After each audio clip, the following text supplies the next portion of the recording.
بعد اعوذ باللہ من الشیطان الرجیم بسم اللہ الرحمن الرحیم۔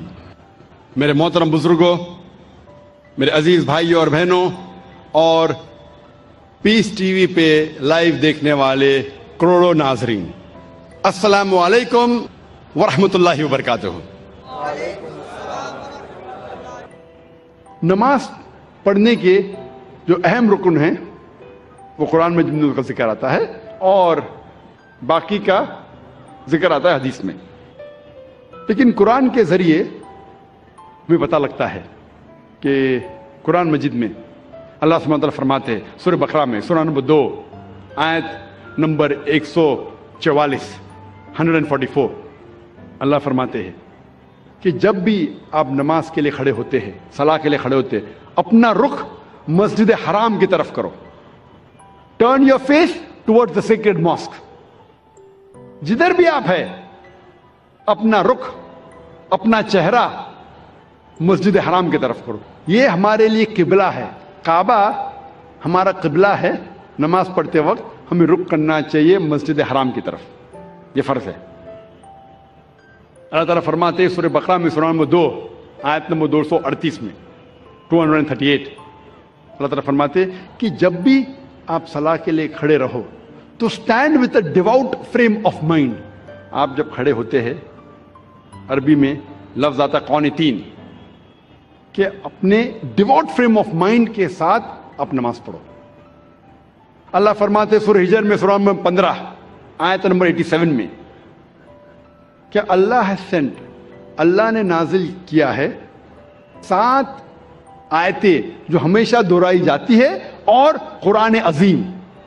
جب قرآن مجید میں اس کا ذکر آتا ہے 7 آیتیں جو ہمیشہ دہرائی جاتی ہے، اس کا مطلب ہے سورہ فاتحہ۔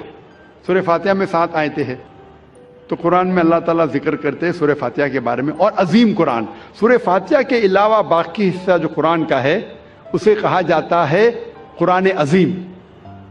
تو سورہ فاتحہ کا ذکر آتا ہے قرآن مجید میں سورہ ہجر میں سورہ نمبر 15 آیت نمبر 87 میں۔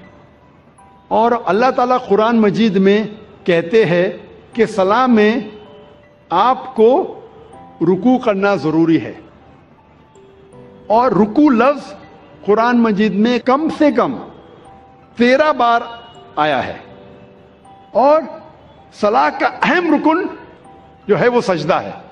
اپنے ماتھے کو زمین پہ ٹیکنا کہتے ہیں سجدہ، اور سجدہ کا لفظ قرآن مجید میں 92 ٹائمز آیا ہے، قرآن مجید 92 ٹائمز۔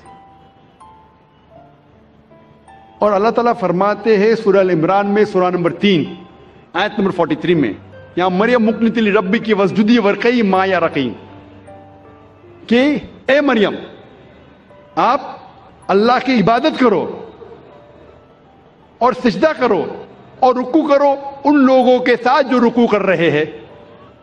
اور اللہ تعالیٰ فرماتے ہیں سورہ حج میں سورہ نمبر 22 آیت نمبر 77 میں کہ اے مومنو رکوع کرو اور سجدہ کرو اور اچھے کام کرو تاکہ آپ فلاح پاؤ۔ تو کئی بار قرآن مجید میں کہا گیا رکوع کے بارے میں اور سجدے کے بارے میں۔ اور اس کے علاوہ قرآن مجید میں کئی بار کہا گیا اطیعوا اللہ واطیعوا الرسول، اللہ کی اطاعت کرو اور اللہ کے رسول کی اطاعت کرو۔ کئی بار قرآن مجید میں آتا ہے۔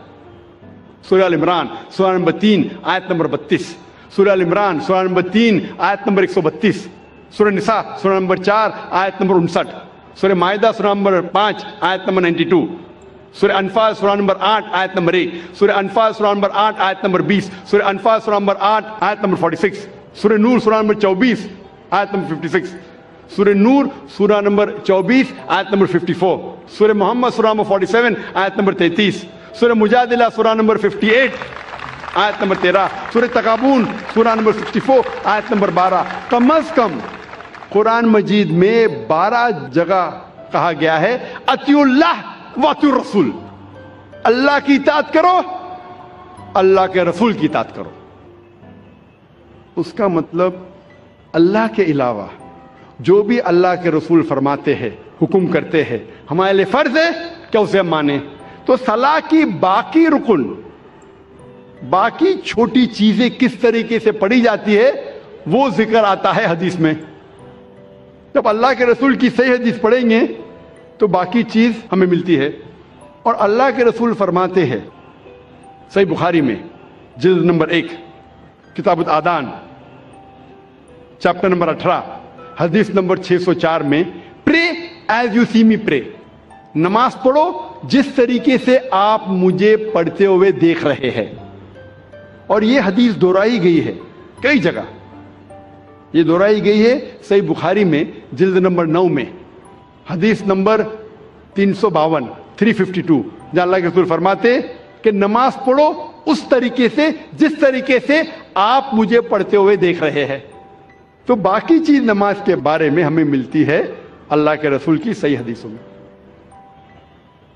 اللہ فرماتے ہیں سورہ داریات میں سورہ نمبر 51 چیپٹر 51 ورس نمبر 56 ورس 56 وما خلقت الجن والانس الا لیعبدون.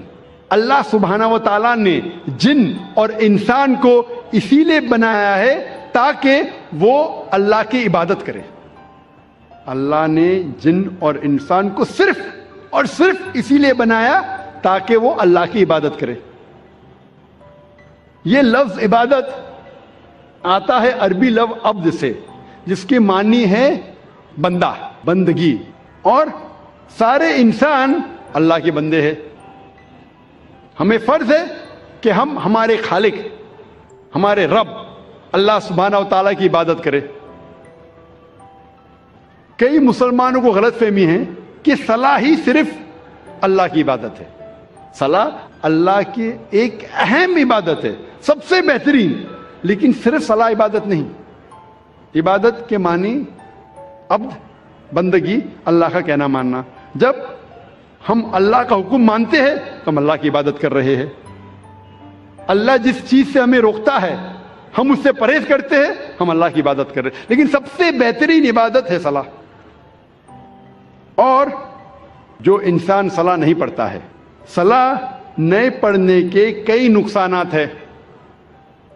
جو انسان صلاح نہیں پڑھتا اس کا ایمان کمزور ہوتا ہے. ہو سکتا ہے کہ وہ اپنا ایمان بھی گوائے. انسان سوچنے لگتا ہے کہ میرے پاس پیسہ ہے, میرے پاس دولت ہے, عیش ہے, آرام ہے, اللہ سے دور جاتا ہے. صلاح نہیں پڑھتا ہے اور دور جاتا ہے. صلاح نہیں پڑھنے سے آپ کی زندگی میں ڈسپلن نہیں آتا ہے. ہو سکتا ہے کوئی شخص مجھ سے پوچھے گا, میں کئی لوگ کو جانتا ہوں جو صلاح نہیں پڑھتے لیکن ایک دم پابند ہے, اپوائنٹمنٹ کے پابند ہے, ڈسپلن ہے. میں جانتا ہوں کئی مسلمان جو صلاح نہیں پڑھتے لیکن ڈسپلن ہے. کئی غیر مسلمان ہیں جو صلاح نہیں پڑھتے لیکن ایک دم ڈسپلنڈ ہے. اپوائنٹمنٹ دیں گے برابر اس وقت پہ موجود رہیں گے. یہ ڈسپلن کا ذکر ہی نہیں کر رہا ہوں, میں اعلیٰ درجے کی ڈسپلن کی بات کر رہا ہوں. یہ تو نیچے درجے کا ڈسپلن ہے. اور آپ کبھی بھی دیکھیں گے اپوائنٹمنٹ کے بارے میں, اگر کوئی شخص اپنے ملازم کو اپوائنٹمنٹ دے رہا ہے تو اکثر وہ اگر اپوائنٹمنٹ کے پابندی بھی نہیں کریں گا اسے کوئی فرق پڑتا نہیں. میرا ملازم ہے, میں آدھا گھنٹہ لیٹ جاؤں کیا فرق پڑتا ہے, کیونکہ وہ اس سے نیچا ہے. اپوائنٹمنٹ دے 10 بجے کہ آپ پہنچے 10:15 کو پہنچے 10:30 کو پہنچے 11 بجے نہیں بھی پہنچے, ملازم ہے, کوئی فرق پڑتا نہیں. اگر آپ اپنے بزنس پارٹنر کو اپوائنٹمنٹ دے رہے آپ کوشش کریں گے ٹائم پہ رہیں گے. میں میرے بزنس پارٹنر کو تکلیف نہیں دینا, اپوائنٹمنٹ کے ٹائم پہ رہیں گے. جس کو آپ سمجھتے ہیں کہ بہت مشہور اور عزت والا ہے, اگر آپ منسٹر کا اپوائنٹمنٹ لیں گے تو کیا کریں گے, 10 منٹ ٹائم کے پہلے پہنچیں گے, آدھا گھنٹہ پہلے پہنچیں گے. اگر وزیر اعظم کا اپوائنٹمنٹ لیں گے آپ ڈریں گے کہ اپوائنٹمنٹ چھوٹنے جائے گا تو آدھا گھنٹہ پہلے پہنچیں گے, 1 گھنٹہ پہلے پہنچیں گے. یہ انسان کی فطرت ہے. جو آپ کے نیچے ہے اس کی آپ قدر نہیں کرتے, جو برابر ہے قدر کرتے, جو اونچا ہے مشہور ہے زیادہ قدر کرتے. اس لحاظ سے اگر مان لو یہ چیز صحیح ہے, مان لو کہ یہ اپوائنٹمنٹ کا طریقہ صحیح ہے کہ اگر ٹکر کا ہے تو میں ٹائم پہ جاؤں, زیادہ اونچا ہے تو اور احتیاط رکھو. جب آپ کا اپوائنٹمنٹ آپ کے رب کے ساتھ ہے تو کتنی پابندی آپ کو کرنا چاہیے, اور رب کا مقابلہ مخلوق سے کر ہی نہیں سکتے. اگر وزیر کو ملنے کے لیے